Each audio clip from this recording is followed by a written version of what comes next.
I first started getting interested in climate change, I guess, when I was a freshman. And I took Geology 101, and the professor made this odd statement, I thought, when we were talking about ice ages. And he said, I don't see how you can have an ice age unless you melt the Arctic Ocean first. Well, I thought that was crazy back then. And now, 30-odd years later, I see that we are melting the Arctic Ocean at a really fast rate. So I decided I'd better look into that and see what he was talking about when he said we could only get an ice age if we melted the Arctic Ocean. And much to my surprise, I discovered that I actually knew all the components. I just never put them together in the right way. But these are all from elementary courses in physical geology, historical geology, and oceanography.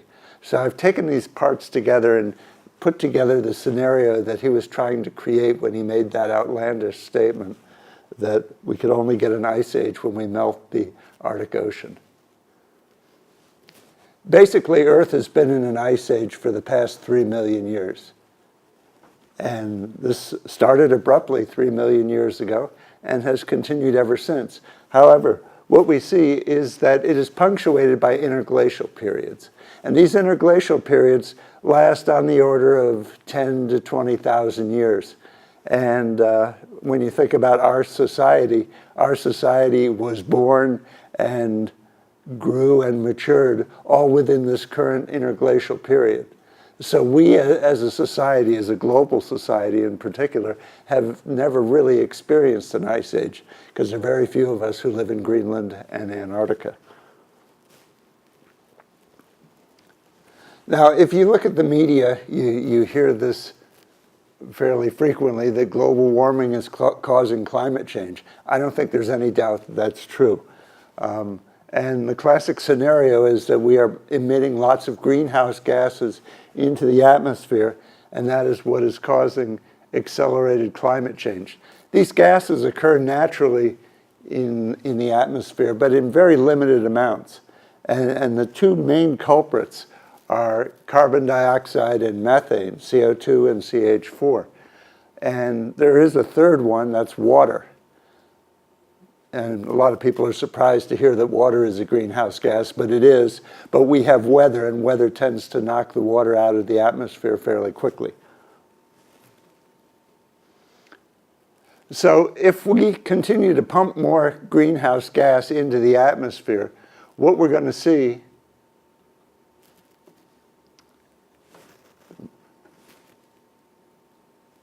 is that we will heat the atmosphere up, and that will evaporate more water. Water is a greenhouse gas, so that will heat the atmosphere up some more, and that will evaporate more water. So what you see is there's this kind of feedback cycle going on. It just keeps feeding itself more and more voraciously, and eventually the horrific end result would be that we boil off all the oceans. All the water in the ocean goes up into the atmosphere, and atmospheric pressure gets so great that it crushes us all. That's never happened in Earth's history, but that is what happened on Venus.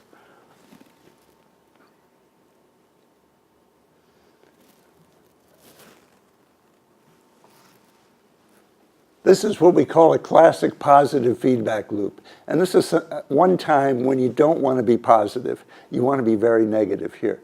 A positive feedback loop keeps feeding itself. And you know, the media don't really focus on this. All we hear in the media is that sea level will rise so many meters by the end of the century. Well, what happens at the end of this century? Does it stop magically? No, it keeps on going. And if we get into a positive feedback loop, it gets on going to our total demise. Well, fortunately, Earth has a system that prevents that. And what we see is that as we evaporate more and more water, that goes high in the atmosphere and freezes into ice and forms clouds. And clouds are extremely reflective, and they cool the planet down. So what's happening is the sunlight is coming in, bouncing off the top of the clouds and back out into space. That cools things down. If things get cool enough, then it starts snowing, and you get lots of snow, which is also highly reflective and bounces more of that solar energy back into space. So that's what we call a negative feedback loop. And a negative feedback loop typically occurs when you have a change in state, that is, water going from a liquid to a vapor and or a solid. What we see, though, with carbon dioxide is since 1960, we've had this sort of precipitous rise in the level of carbon dioxide in our atmosphere. You can see in 1960, it was about 310 parts per million, and by 2010, it was up over 390. Actually, today it's at 411.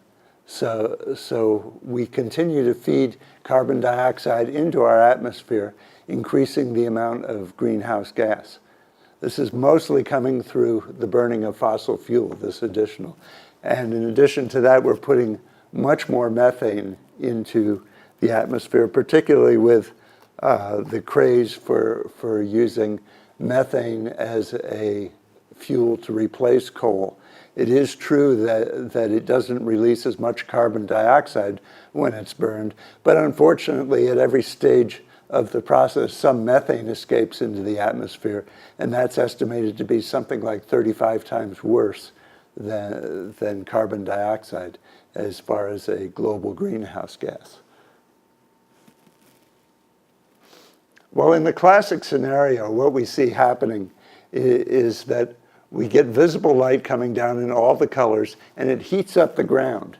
And then it's re-radiated back off the ground as infrared radiation. Well, that infrared radiation radiates back out into space, and it really has to do that, or else Earth would just heat up. But if we put greenhouse gases into the atmosphere, what we see is that they act kind of as a way station for that infrared radiation. And those greenhouse gases heat up, and then they release the heat back into space. But what we've done is slow the time between leaving the surface and getting back into space. And by slowing that time, we heat up the atmosphere. Well, the main crisis that is being caused by this is it's causing the ice to melt in Antarctica and Greenland and all the glaciers of the world. And that, of course, will result in a higher sea level. And in this slide, I raised sea level about 50 meters. And so if we were to melt all of the ice on Earth, it would rise more than 100 meters. So this could be a serious problem for most of the major cities of the world, because most of our major cities were developed in coastal areas hundreds of years ago when that was an important component of being a major city.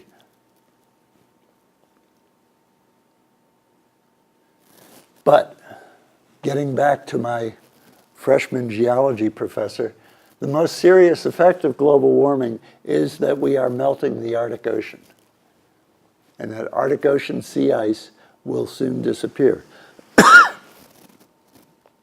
So it's worthwhile now to talk a little bit about the difference between sea ice and glaciers.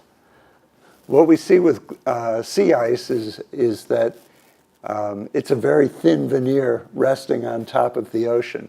And this is what the Arctic sea ice cover looked like in 1979. Look what happened to it by 2011. More than 40% of it had melted.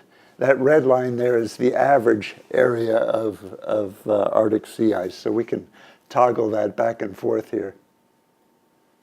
And you see it's a fairly dramatic change. The other thing that you see is that between 1979 and 2011, for the first time, we see that the Northwest Passage is open, that dream of the early explorers to find a quick route to Asia, the Northwest Passage. But interestingly, we also see that the Northeast Passage is open. So now you can pretty much circumnavigate the Arctic Ocean without having to go around South America.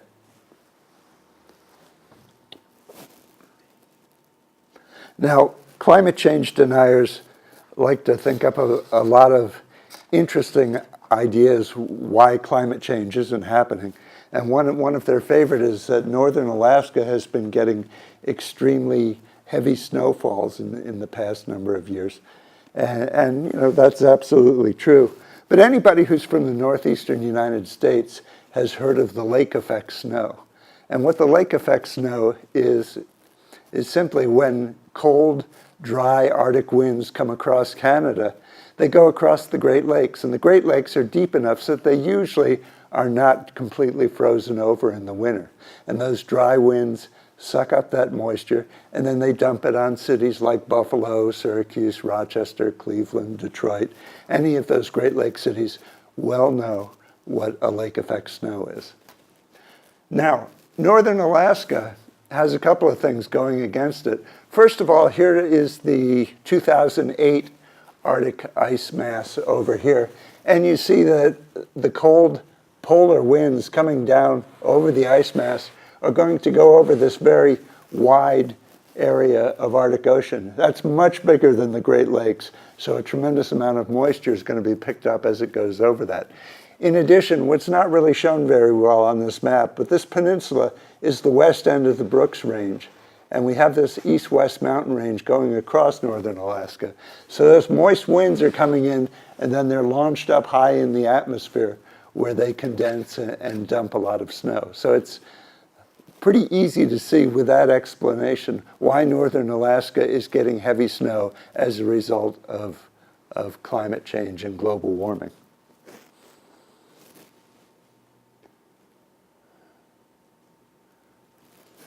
The end result that we see all across the all around the Arctic Ocean is that we are getting excessive snows going on more and more, almost every year now.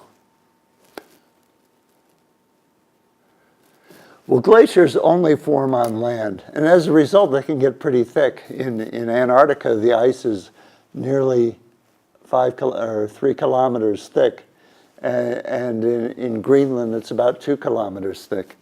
Here's a glacier in Patagonia, and for scale, we've got a boat right here, and that's the upper deck of the boat here is about 10 meters above the water.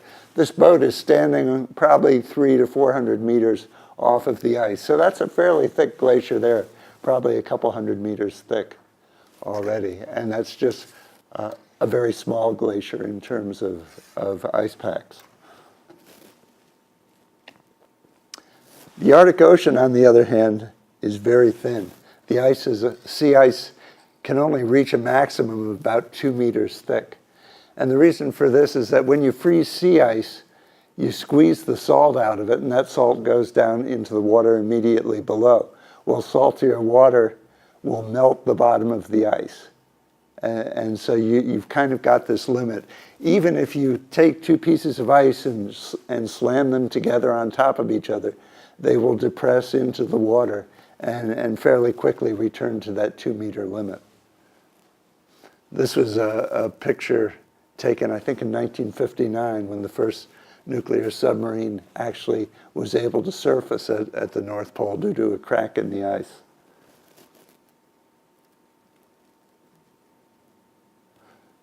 So the real question is, what causes interglacial periods? And there are a number of factors that can contribute to the interglacial period. So I want to go through these fairly carefully, and then at the end I'll put them together into a model to demonstrate what I think my professor was getting at so many years ago.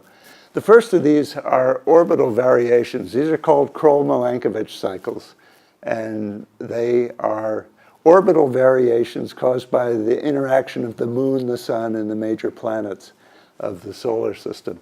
Now, Kroll, who was a custodian / mathematician back in the 1700s, developed this idea, and then Milankovitch, a mathematician from Serbia, put together these mathematical models, and they came up with 7 of these cycles.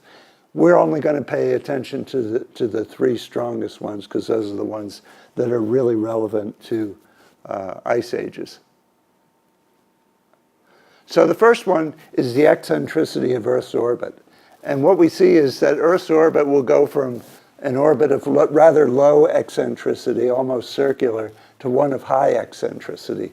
And this is exaggerated. The actual difference is only about 4%. But I think you can imagine that with a circular orbit, a perfectly circular orbit, we would have a climate that stays pretty much the same throughout the year. However, if we have an eccentric orbit, part of the year the Earth is closer to the sun and part of the year it's farther away. Now, if you happen to be in the hemisphere where it's winter when it's farther away, you're going to get a very cold winter. And if you happen to be in the summer when it's over here close to the sun, you'll have a very hot summer. What we see is that it fluctuates between low, high, and then back to low with a periodicity of about 100,000 years.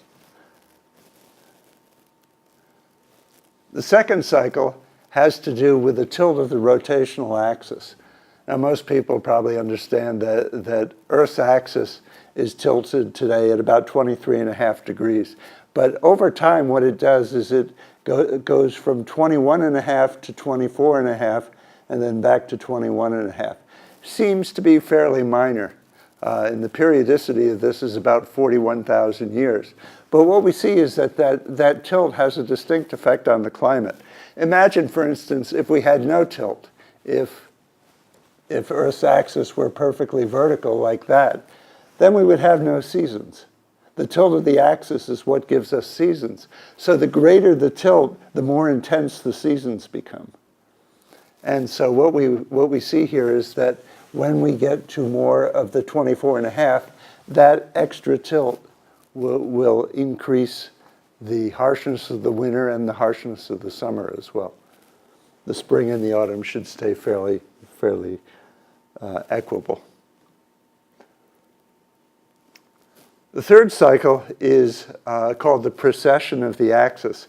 And a good analogy for this is a kid's top. If you throw the top, it spins around on its axis, but as it starts to lose energy, its axis starts to wobble. And what it does, that axis is circumscribing a circle in the air. Well, Earth's axis does this as well. It makes a circle in the air. The reason it does this is because we have a mass imbalance on the planet. We have all this ice on the South Pole and just this thin veneer of ice on the North Pole, so that puts this wobble into Earth's orbit. What this does is will essentially flip the seasons. Right now, this diagram shows the northern hemisphere in winter. So this would be the first day of winter, roughly December 21st. But this has a periodicity of 26,000 years, so it precesses one circle every 26,000 years. So that means that in 13,000 years, what we're going to see is that the axis flips.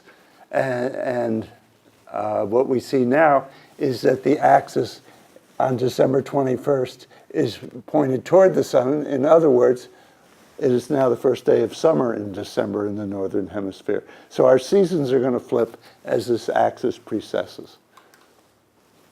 Again, remember, if you're farther away from the sun in the winter, that's going to give you a harsher climate, and the same would be true here if you're pointing away from the sun in the winter when your eccentricity is farthest away. Well, what we see is we can take these three cycles and with a little back of the envelope calculation and least common denominators, figure out that every 200,000 years, these three cycles should come together. And what we see is that we get a major ice advance on Earth about every 200,000 years. But we also get one about every 100,000 years. And that suggests that the two most important of these cycles are indeed the precession of the axis and the eccentricity of Earth's axis, the 26,000 year and the 100,000 year cycles. So our current interglacial period began about 17,000 years ago.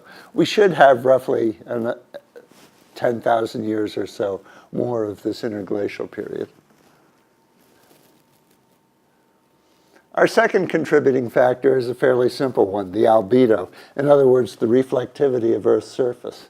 And if we go back to our model here, but this time I'm going to put some grass in.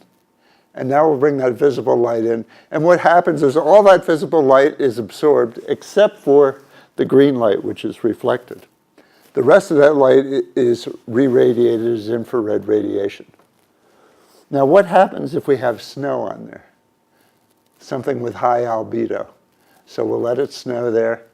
And now when we get that sunlight coming down, what we see is that it all bounces back into space. Virtually none of it is absorbed by the snow. And so the net effect of this is that we start to cool down the planet. That shouldn't be a surprise to anybody in the winter. Our third contributing factor is the general atmospheric circulation pattern. And this is a little bit complicated, but also sort of intuitive. We have these two basic rules, that cold air is denser than warm air, and dry air is denser than humid air. All right, we've got these different zones and regions in here, and I don't have to define any of those, I don't think. Now, I've taken the tilt out of the axis to make it as simple as possible, and I've actually stopped the rotation, and I don't have any continents on there. We're just going to look at this as a water planet at this point. So now we've got that sunlight coming in with parallel rays, and what we see is that at the equator, it's coming in most intensely because it's hitting at a perpendicular angle. So a square meter of light leaving the sun hits a square meter of Earth at the equator. But as we get farther and farther toward the poles, that angle becomes more and more tangential, and at the poles it's perfectly tangential. So what we see then is that that square meter that left the sun is now spread over a much wider area, and therefore less intense. A very complicated way of saying something everybody knows intuitively, that it is hotter at the equator than it is at the poles. But it's all due to the angle of incidence of the sunlight. Now, what happens at the equator is that intense sunlight evaporates a lot of water. That evaporated water goes high into the atmosphere, and then it gets pushed to the side. As it's rising up, it's cooling down, and that's why it rains pretty much every day in equatorial regions. But what we see is that cold air, as it cools, wants to drop down, but it can't because there's all this hot air coming up behind it. So it's sort of like the ping pong balls in a state lottery. And so the cold air is pushed off to the side and finally gets its chance to drop down 30 degrees north and south of the equator. But by now it's very dry air. So we have this cool, dry air coming down, and we call this a subtropical divergence. And the reason for that subtropical divergence is, watch what happens to that air mass now. It splits and goes to the north and the south. 30 degrees is still in the tropics, so it heats up very well. And if we have a water planet, it's going to suck a lot of moisture out of the ocean. However, if we have continents, it's going to suck the continents dry.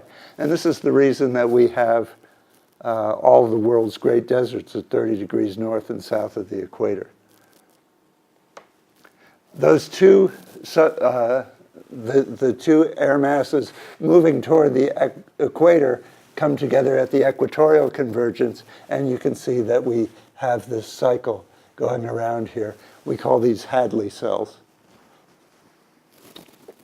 At the same time all of that is going on, up at the poles we have the coldest, driest air on the planet coming down and hitting the poles. And so we're going to get a polar divergence as well.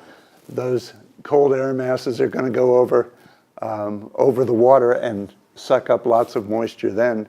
And then they will get to the subpolar convergence and shoot up high in the atmosphere and cause lots of precipitation up there. But that's fairly high latitude, so that precipitation is more likely to come down as snow.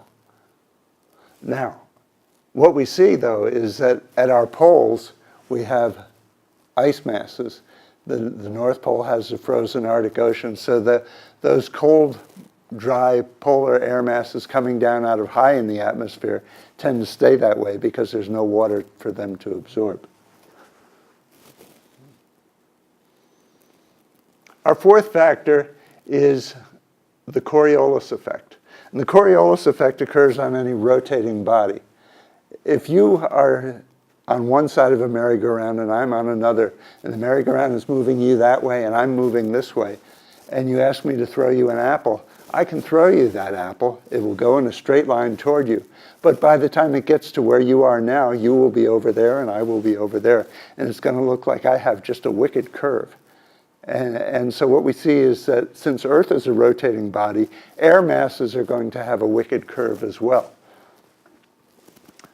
When we look at this diagram, we see that on a non-rotating body, these air masses are either moving to the south or to the north. Now, what the Coriolis effect does on the surface of the planet is in the northern hemisphere, it makes things appear to bend to the right from the point of origin. So, and then in the southern hemisphere, it does the opposite. It makes them appear to bend to the left from the point of origin. So what we see then is at the poles where everything is moving to the south, it appears to bend to the right. And so to somebody over here, it looks like those north to south winds are actually coming out of the east. And we refer to those as the polar easterlies. At mid-latitudes, everybody's heard of the prevailing westerlies. On almost every weather report, they mention the polar westerly, or prevailing westerlies. So these would ordinarily be going north to south or south to north on a non-rotating planet. But now they're bending to the right, so we get prevailing westerlies, and they're bending to the left down here. And then I think everybody probably remembers from grade school history that the trade winds are east winds. These are the winds that brought the Europeans over to the colonies. And so again, we see that the trade winds are moving toward the equator and appear to be coming out of the east. Now, the reason this air circulation pattern is important is because our fifth contributing factor is ocean currents. And ocean currents are generated by the winds. So if we didn't have any continents, our ocean currents would look just like that last diagram with the prevailing westerlies and the trade winds and the polar easterlies. But we do have continents. And so as a result, the continents also bend the ocean currents. And what we see is that this develops 5 circular currents called gyres, 3 in the southern hemisphere and 2 in the northern hemisphere. Note that those in the northern hemisphere are rotating in a clockwise manner, and those in the southern hemisphere are going in a counterclockwise manner. We're going to pay most of our attention to this current right here, the Gulf Stream, which splits here into the Canary Current, which comes back down. But more important, we're going to look at the North Atlantic Current, because the North Atlantic Current is really the important one as far as global climate goes.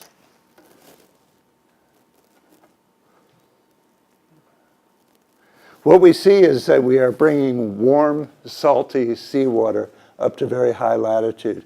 Now, this water is warm because it was in the tropics, and it's also salty because there's so much evaporation that takes place in the tropics, and some of that moisture gets blown onto the continents, so the salinity of that water gets greater and greater the longer it's in the tropics.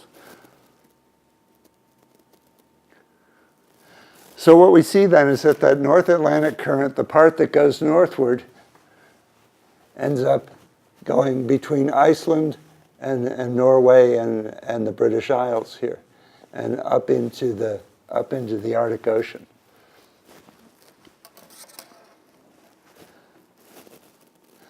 The effect of this is that this is why Northern Europe is habitable, because that tropical heat is carried up to very high latitudes and makes it bearable. to live there. I mean, if you look at a map, London is at the same latitude as southern Hudson Bay.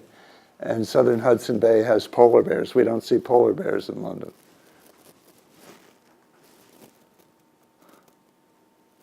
So without that warm water heading northward, Europe would pretty quickly turn as cold as Hudson Bay. Now, we actually have a historical record of this with the Little Ice Age, which occurred between roughly 1000 and early 1800s. So we'll talk a little bit more about that in a moment. But here we have our sixth factor, plate tectonics. And this is a critical one, too, because what we see is Earth has only had 5 major ice ages in its history, and most of them are directly related to where the continents are located. Our current ice age began 3 million years ago, and if you look at a map of Earth 3 million years ago, you see that there's something missing down here. There is no Isthmus of Panama, so that southern current on the gyre was going right into the Pacific, so there's very little warm Atlantic water going up into high latitudes. That suggests that we had a permanently frozen ice pack up there.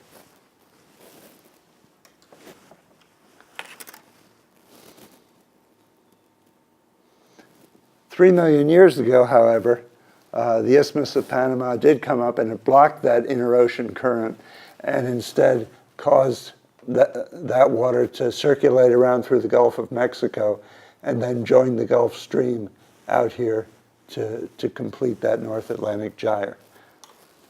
That had a major change on the climate, and this is when the current ice age began, when the Isthmus of Panama arose between the two oceans. Our seventh factor is thermohaline circulation. That means heat and salt. And again, we have 2 rather simple rules. Salt water is denser than fresh water, and cold water is denser than warm water. And the lava lamp sort of exemplifies what's going on here. The red material, when it's cold, it's denser than the purple material, so it all sinks down onto the lamp. The lamp heats up the red material. It expands and becomes less dense than the purple, and so it rises in the purple fluid. And so what we're looking at then is a density difference between fluids when we talk about thermohaline circulation. So we're going to focus here on the Arctic Ocean, and you'll notice I've taken the ice off. And the Arctic Ocean, you kind of have to look at it as a big cereal bowl. What we see is that we have very shallow water up here. We know that because when sea level is just a little bit lower, people were able to walk from Eurasia over to North America. We have deeper water in between the Canadian archipelago and Greenland here, but it's still not all that deep. It's hundreds to maybe 1,000 meters deep. And the Arctic Ocean basin and the Atlantic basin are about 4,000 meters deep. So it's relatively shallow. And then that means that the major break between the Arctic and the Atlantic is between Greenland and the Faroe Islands, north of Great Britain. Well, when we look at that, we see that because Iceland is a hot spot sitting on the mid-Atlantic ridge, it has been spewing out lots of lava for a number of millions of years. And that's developed this shallow sill that goes across from Greenland all the way over to the Faroe Islands. And that sill is between 1,000 and 1,500 meters deep. So again, we have a fairly shallow area in that passage between the two oceans. So there's our North Atlantic current going up into the Arctic Ocean. I just put those letters E and F there because I'll use them in the next slide, but just remember where they are, because that's where the water, the tropical water, starts to get cold enough so that it sinks. Now remember, this is saltier water, so we've now got cold, salty water, and that cold, salty water is going to sink to the bottom of the ocean. So here's that F and E again. And here's the North Atlantic water coming in.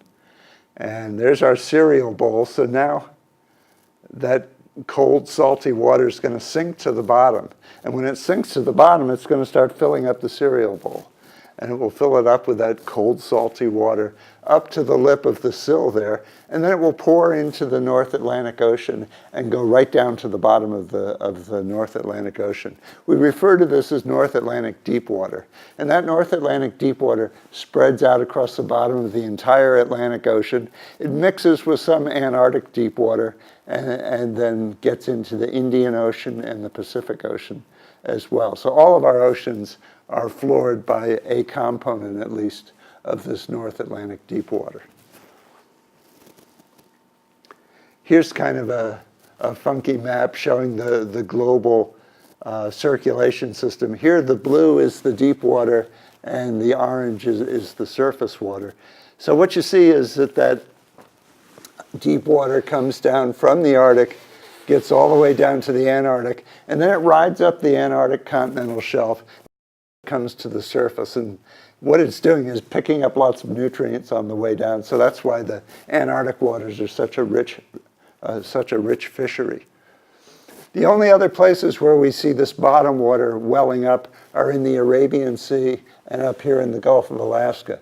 Once they well up to the surface, then they travel around in the surface currents that we saw in an earlier slide, and eventually make their way back up into the Arctic Ocean, where they cool down and the cycle starts over again. This is known as the Great Conveyor Belt, and if you've seen the movie The Day After Tomorrow, the Great Conveyor Belt shuts down, and in one weekend the whole climate changes to an ice age. Well, it'll take a little longer than a weekend, but that's basically a true tenet, that if we shut down the Great Conveyor Belt, we are going to make a colder climate. So now let's put these different things together and come up with a model here. So these are the 7 different contributing factors that I was talking about. And we have our Arctic Ocean again. And I don't have any ice on there, so we'll put some ice in there. And then once we have the ice, let's bring in our polar easterly winds. Now again, I'm cheating a little bit here because I'm not taking the Earth's tilt into account, but you remember that the greater the tilt, the more intense the seasonality is. So anything that I put on this diagram will actually be more intense than what I'm showing. So there are the polar easterlies coming down over the North Pole, and that purple circle is the subpolar convergence, where they're going to be shot back up into the upper atmosphere.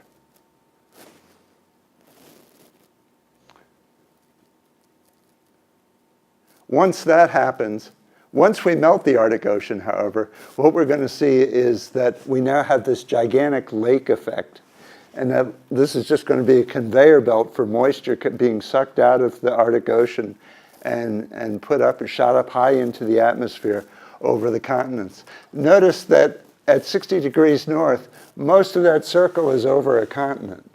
That's unlike what we see in the southern hemisphere, where at 60 degrees south, it's almost entirely over the ocean.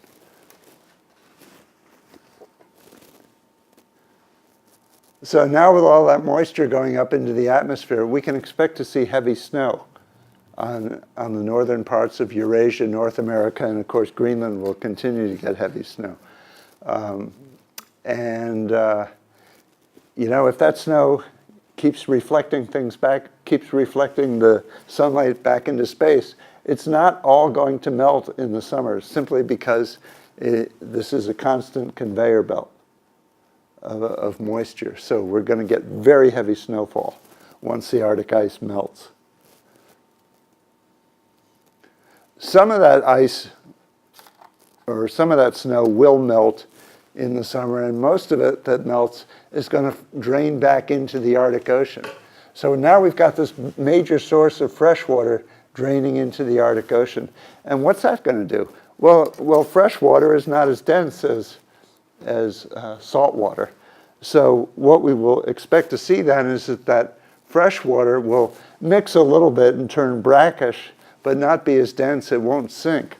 And what we'll see is that we get a surface outflow of this brackish water. Right now there's very little to none of this surface outflow from the Arctic Ocean. But once that starts, things start to change dramatically. Let's look at our model here again, this time without the ice in the Arctic Ocean. And now we've got that outflow of that generally light, brackish water out into the Atlantic Ocean. And here comes our North Atlantic current. And it is denser now than the brackish water because it's salty and getting colder. So it sinks before it ever gets into the Arctic Ocean. What we just did there was shut down the Great Conveyor Belt. And once that Great Conveyor Belt shuts down, things start to get kind of rough.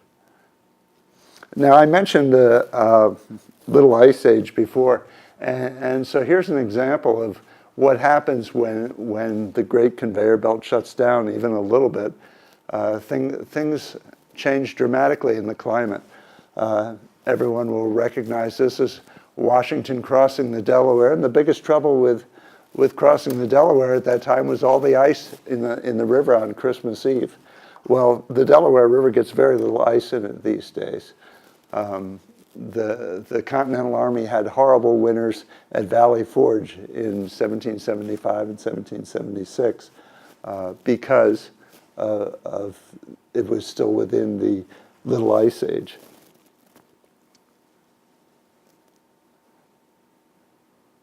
We have the 11 cities race in the Netherlands. This is a pretty famous race. Hans Brinker won the silver skates by winning this race where they skate around on the canals. But I'm told that in the 20th century, they only ran this race 3 times. Interestingly, in the 21st century, they've also run it at least 3 times. So things are already cooling down in Northern Europe, cooled down enough so that you can freeze the canals enough so that people can skate on them. If we go back about 1,000 years ago, there was an abrupt warming event, and this allowed the Vikings to come out of Scandinavia, terrorize Northern Europe, and colonize Iceland, Greenland, and Vinland, which we now know as Newfoundland. And so with that break in the weather there, they were actually able to grow some crops in Greenland. But then the Little Ice Age came in. Greenland once again got too cold to sustain the colony, and it failed, and Greenland was helping sustain Vinland, so the Vinland colony failed. Iceland managed to make it through, and of course is still around today as a republic. About 8,200 years ago, we had an abrupt cooling period that lasted about 100 years. Think about that today. 8,200 years ago, there were just a few millions of people on the planet. Today, with 7 billion going toward 8 billion very rapidly, we are at the limit of our ecological balance here. We just can't grow enough food under normal conditions to keep everybody happy.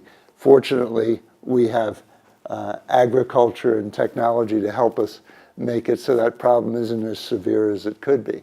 However, if we had an abrupt cooling now, what we would see would be that globally the growing seasons would be much shorter, and therefore we'd lower our food supply, and we would start to see famine in the most critical areas today where people already are living on the margin. They would pretty much starve out completely.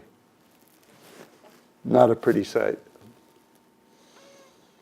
12,700 years ago, there's a pretty good evidence now that there was a large cometary impact in the ice up near Lake Huron. Even though the ice advance had ended, it was still retreating. There was still plenty of ice up around there.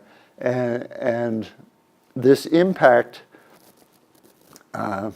is probably responsible for the extinction of things like the woolly mammoth and the mastodon, the saber-toothed cat, and maybe even the early Clovis people, the first human inhabitants of North America. But the other critical thing that happened, there was a huge lake in northern Canada called Lake Agassiz, and this impact caused the lake to breach the dam, and the lake catastrophically drained into the Arctic Ocean. So once again, we have this layer of brackish water on the Arctic Ocean. And this triggered off what we call the Younger Dryas. And that was the last gasp of the last ice advance. So it lasted about 1,300 years, and the ice advanced one more time.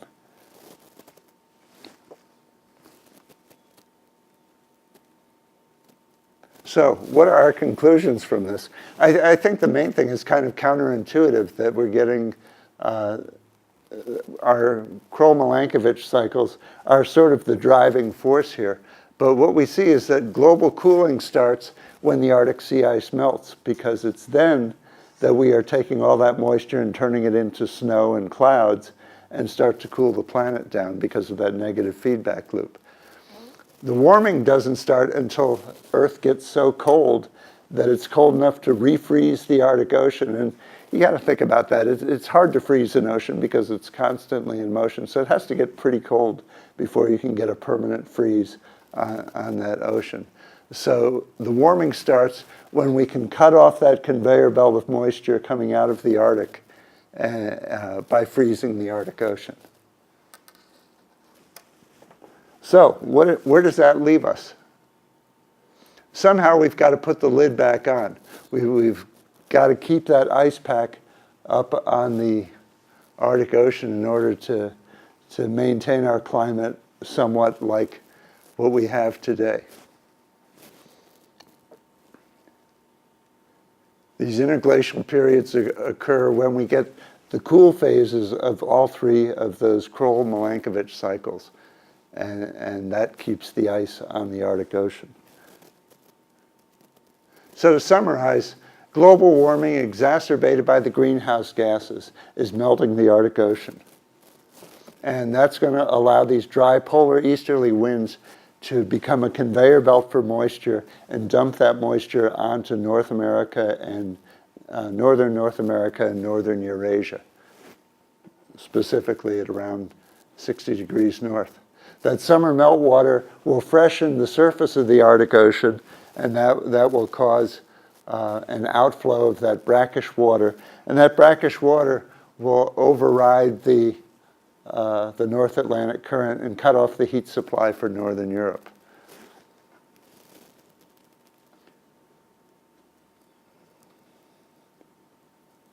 So my warning is that this scenario may unfold in less than 10 years, and maybe considerably less than 10 years.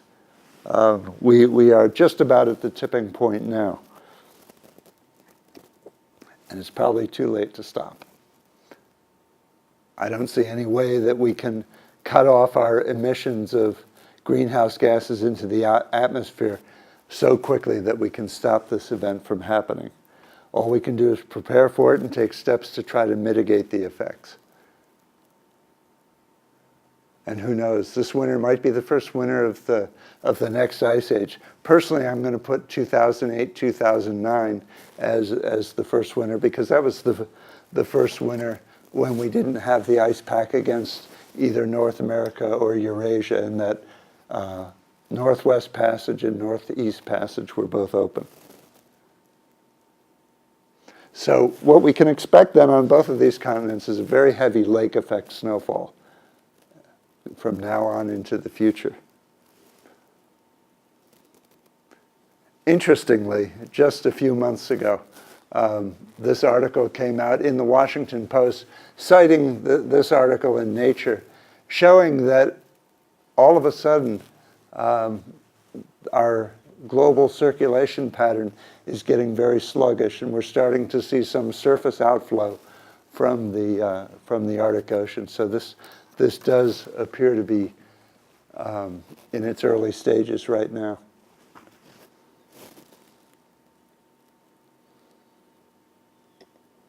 I'm told to look for a silver lining in everything. So my silver lining is that sea level should stop rising as we take more and more of that moisture out of the ocean and dump it on the land. I don't know when sea level will stop rising, but that should occur if I'm right. It'd be really nice to be wrong, because I don't really like the results of this, where we eventually end our nice interglacial period and trigger a new ice advance through our carelessness with our only planet here. So a lot of people ask me, what can they do as an individual? And you always hear, oh, change the light bulbs and buy an electric car. All those things will certainly contribute. But I think really the thing that I encourage people to do is to divest their portfolios from fossil fuels. If we can make fossil fuels something that are not that easy to make money on, they will go away. And I think that's the most efficient way that we can try to end this glut of greenhouse gases that we're putting into the atmosphere. And that's that.